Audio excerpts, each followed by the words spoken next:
hello කට්ටිය මේක තමයි DBMS video series එකේ 19 වෙනි වීඩියෝ එක.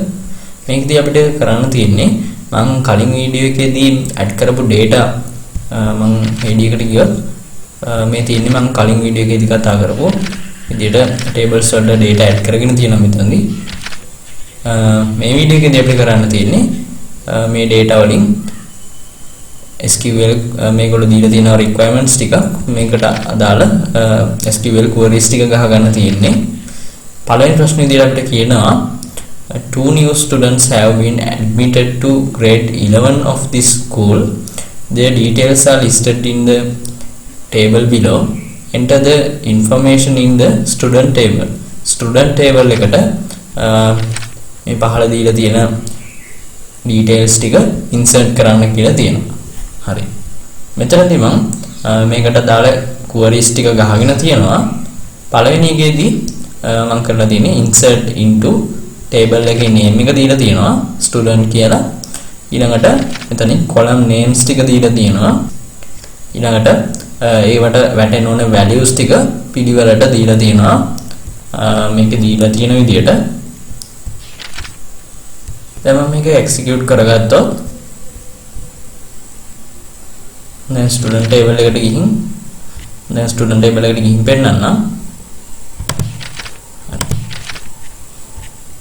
මෙතනදී අපිට ලැබිලා තියෙනවා මේ details ටික සාර්ථකව insert වෙලා තියෙනවා table එකට. හරි. මම දැන් explain කරන්නම් මේක කොහොමද මම කරගත්තේ කියලා. පළවෙනි එක මම කිව්ව විදිහටම column names ටිකයි values ටිකයි දීලා තියෙනවා. හැබැයි දෙවෙනි query එකේදී මම දීලා නැහැ column names ටික. මොකද හේතුව තමයි මම values දෙද්දී මේ හැම column name එකකටම values දෙන නිසා මට විශේෂයෙන් column names ටික සඳහන් කරන්න අවශ්‍ය වෙන්නේ නැහැ.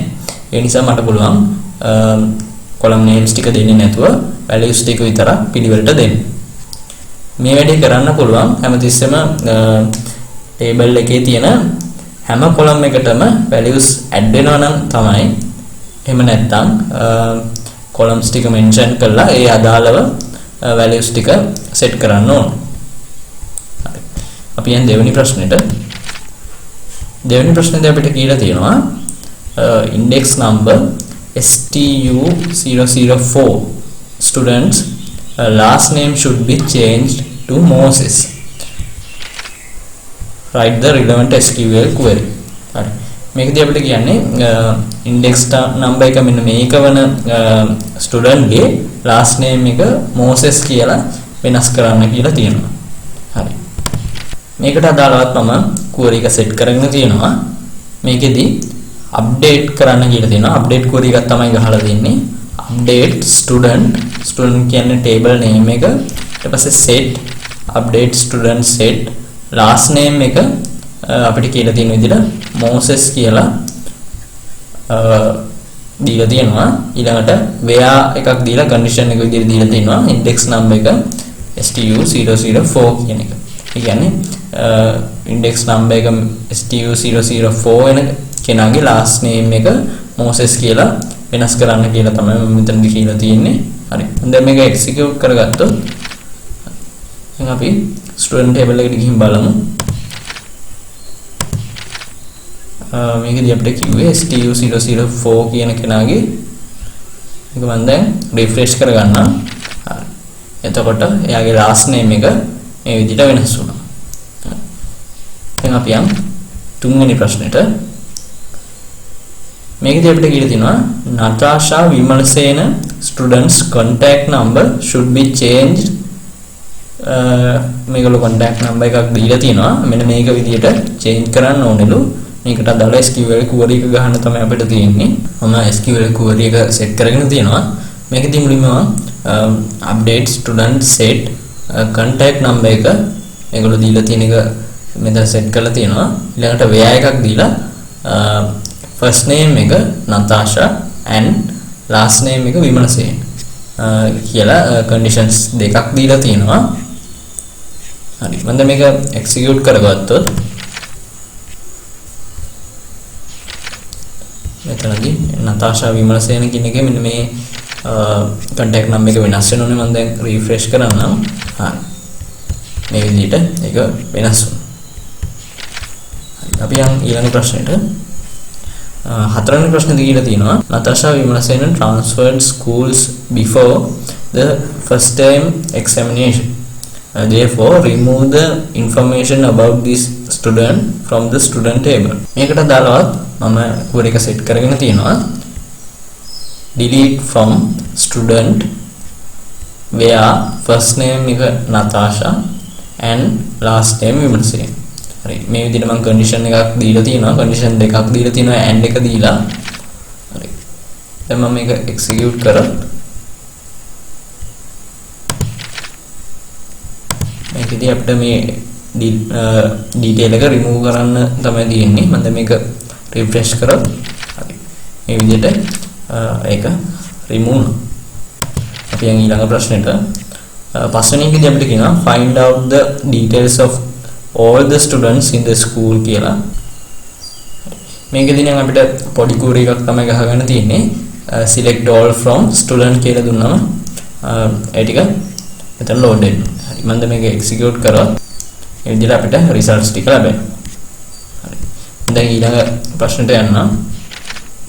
හයවෙනි එකේදී කියලා දෙනවා find the marks of marks ටික හොයන්නලු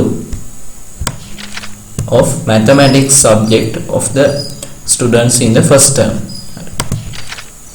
මේක කරන්න තියෙන්නේ find the marks ටික හොයන්නලු mathematics කියන subject එකේ of all the students all හැම student කෙනෙක්ගේම first term එක. හරි මේකදී අපිට condition දෙකක් දීලා තිනවා. subject එක mathematics වෙන්න ඕනේ, term එක first term එක වෙන්න ඕනේ. ඒ වගේම අපිට හොයන්න තියෙන marks ටික. මේ වැඩේ කරගන්න මම join query එක ගහගෙන තියෙනවා. මේකදී මම එකට join කරගෙන තියෙනවා student exam mark record කියන table එකයි exam term කියන table එකයි subject කියන table එකයි මේ තුනම join කරගෙන තියෙනවා. හරි මේකදී select කරලා තියෙනවා mark කියන column එකට අදාළ details ටික from student exam mark record ඊළඟට join කියලා දාලා ඒකට exam term කියන table එක join කරනවා. මේ දෙක අතර සම්බන්ධය ගොඩනගන්නේ term id එක සහ මේකෙදී exam term id කියන column එක. ඊළඟට ආපහු මම join එකක් දාලා subject කියන table එක join කරගෙන තියෙනවා. ඊළඟට මේක on එකෙන් මේ tables අතර connection එක හැදෙන column names ටික දීලා තියෙනවා. ඊළඟට ව්‍යා එකක් දීලා condition එක දෙනවා subject table එකේ subject name එක mathematics කියලා තියෙන සහ exam term එකේ term name එක first term කියලා තියෙන්න ඕනේ කියලා. හරි. මම දැන් මේක execute කරගත්තොත් මේ විදිහට අපිට details ටික ලැබෙනවා. මම දැන් ඊළඟ ප්‍රශ්නට යන්නම්. මේකදී කියනවා find all the marks obtained by all the students in the first term in Sinhala language and literature subject. හරි. මේකදීත් අපිට කියන්නේ මේ හයින් ප්‍රශ්න කිව්වා වගේම දෙයක් තමයි marks ටික හොයන්න කියලා තියෙනවා. all the students first term එකේ ඒ වගේම subject එක තමයි Sinhala language and literature කියන එක. හරි. මේකටත් අපිට කරන්න තියෙන්නේ මේ query එකේ පොඩි වෙනස්කමක් කරගන්න විතරයි තියෙන්නේ. subject එක දැන් mathematics නෙමෙයි. subject එක මේක